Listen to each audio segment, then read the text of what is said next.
ঠাকুরগাঁয়ের প্রত্যন্ত গ্রাম অঞ্চলের বাসিন্দা আঞ্জু বেগম টানাপোড়েন স্বামীর সংসার জীবনে জন্ম নেয় এক ছেলে ও এক মেয়ে।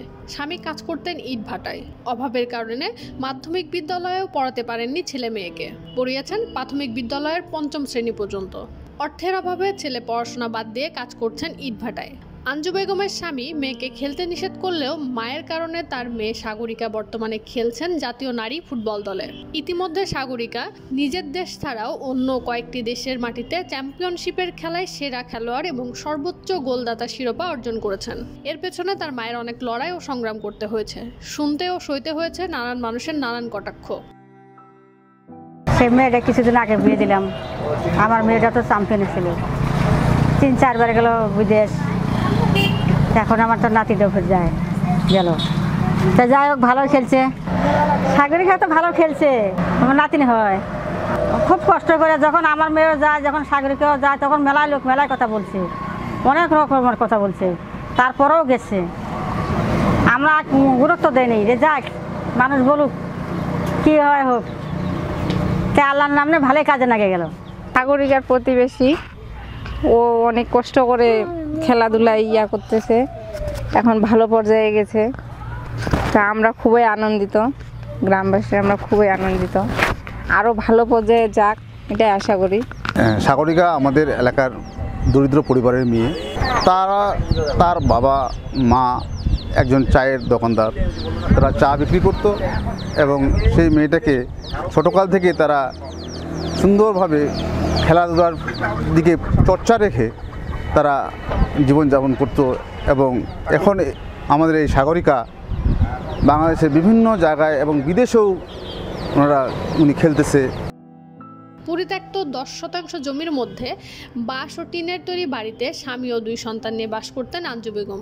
স্বামী কাজ করতেন ইটভাটায় ও তিনি কাজ করতেন মানুষের বাড়িতে। এভাবে 2 সন্তানকে নিয়ে খুব অভাব অনটনে দিন কাটে তাদের। কোনো সময় খাবার জুটতো, আবার কোনো সময় জুটতো না। এমন অবস্থায় তার স্বামী রানী শঙ্কল ও হরিপুর মহাসড়কের পাশে বলিদারা এলাকায় অন্যের জায়গায় একটি চায়ের দোকান দেন। স্বামীর পাশাপাশি তিনিও দোকানে সময় দেন। এরপরেও অভাব যেন তাদের পিছু ছাড়তে চায় না, কারণ বাজারে দোকান না হয় বিক্রি ভালো হয় না। এভাবেই কষ্টে দিনের পর দিন চলতে থাকে তাদের। আব্বুকে অনেক কথাই মানুষ বলে, ওর আব্বু শুনে বলতেছে যে ওকে খেলতে যাইতে দিব না, খেলতে যাইতে দিবে না। মানে মেয়েকে রাগ করে মেয়েকে যে তুমি খেলতে যাবা না, মানুষে নানান জনে নানান কথা বলে, আমার শুনতে ভালো লাগে না, তোমাকে আমি খেলতে দিব না। মেয়ে কথা শুনে না।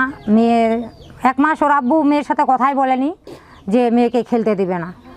পরে আমাকে বলে, আব্বু যাই পারে তাই বলুক, আমি খেলবো, আমি খেলতে যাব, আমি খেলবো। পরে ও মেয়ে তখন খেলতে গেল, খেলতে যাই। ওর আব্বু যদি বলে যে মেয়ে কোথায় গেছে, আমি বলি না কিছু, যে কে কোথায় জানি গেছে, আমি বলতে পারতেছি না, কোথায় জানি গেছে, হয়তো বা বেড়াইতে গেছে বা ঘুরতে গেছে, এই বলে আমি ওর আব্বুকে ছল কাটার দিই।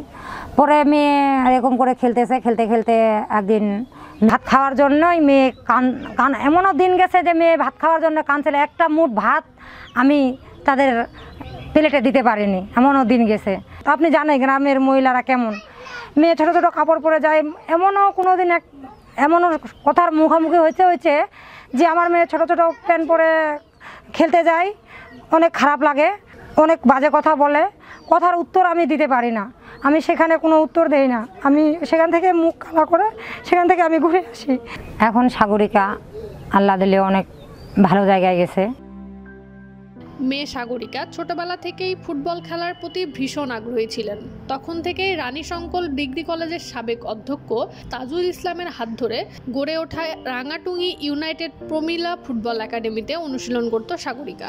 মেয়ে মানুষ হয়েও ফুটবল খেলায় নানা কটাক্ষের শিকার হতে হয়েছিল সাগরিকার বাবা ও মাকে। মানুষের নানা কথা শুনে বাবা লিটন সাগরিকাকে ফুটবল খেলতে নিষেধ করেন, কিন্তু নাছোড়বান্দা সাগরিকা মাকে বুঝিয়ে লুকিয়ে খেলতে যেত ফুটবল। তার খেলার আগ্রহ দেখে মা আঞ্জু তাকে খেলতে যাওয়ায় সহযোগিতা করত।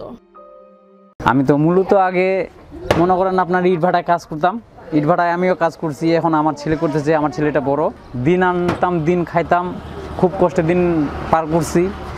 আর তার মাধ্যমে থেকে মেয়েটা আমার যাইতো মাঠে। মাঠে যাইতো, আমি তো ফের মাঠে যাওয়া নিষেধ করছিলাম যে আমি মেয়েকে ফুটবল খেলাইতে দিব না, ফুটবল খেলাইতে দিব না। আমরা গরিব মানুষ ফুটবল খেলাবে, বিয়ে দিতে পারবো না, এই জায়গা থেকে আমি নিষেধ করছিলাম মেয়েকে ফুটবল খেলাইতে দিব না। তারপরেও মেয়ে নুকায় যাইতো, নুকায় যাওয়ার পরে মেয়ে এক পর্যায়ে খেলার প্রতি এমন একটা নেশা জাগে গেল যে না, মেয়ে খেলাবেই, আমার নিষেধ শুনে নেয়, তারপরেও গেছে। আমার মেয়ে তো বুঝতেছেন, আমার মেয়ে ফুটবল খেলায় এখান থেকে তখন চলে গেল ঢাকায় ক্লাব লিগ খেলাইতে। ওইখান থেকে ক্লাব লিগ খেলাতে তখন ওই আপনার ন্যাশনালে ন্যাশনালে তখন পছন্দ লাগছে ক্লাব লিগ খেলাগুলো, তখন ওই ছোটন স্যার তখন পছন্দ লাগে, ওই তখন নিয়ে গেছে ন্যাশনালে যাওয়ার পরে আল্লাহর মতো ন্যাশনালে ট্রায়াল দিয়ে টিকে গেছে আমার মেয়েটা। বর্তমানে খেলাইতেছে, আমার খুব ভালো লাগতেছে। অনেক মানুষই খুব গর্ববোধ করে, আমাদের এলাকার মানুষ, আর আমিও গর্ববোধ করি যে আমার মেয়ে খেলাচ্ছে। ইতিপূর্বে অজপাড়া গ্রাম থেকে উঠে আসা নেপাল ও ভুটানে অনূর্ধ্ব-17 নারী সাব ফুটবলে নেপালের সঙ্গে পিছিয়ে থাকা খেলায় বাংলাদেশের পক্ষে গোল করে সমতা এনেছিলেন এই সাগরিকা। এছাড়া সিঙ্গাপুর ও ভিয়েতনামে অনূর্ধ্ব-17 দলে খেলেছেন তিনি। অনূর্ধ্ব-19 দলে খেলার সুযোগ পেয়ে চমকে দিয়েছেন, জোড়া গোলে জিতিয়েছেন দলকে। বর্তমানে তিনি বাংলাদেশ জাতীয় নারী ফুটবল দলে একজন খেলোয়াড় হিসেবে বিভিন্ন লিগে খেলছেন।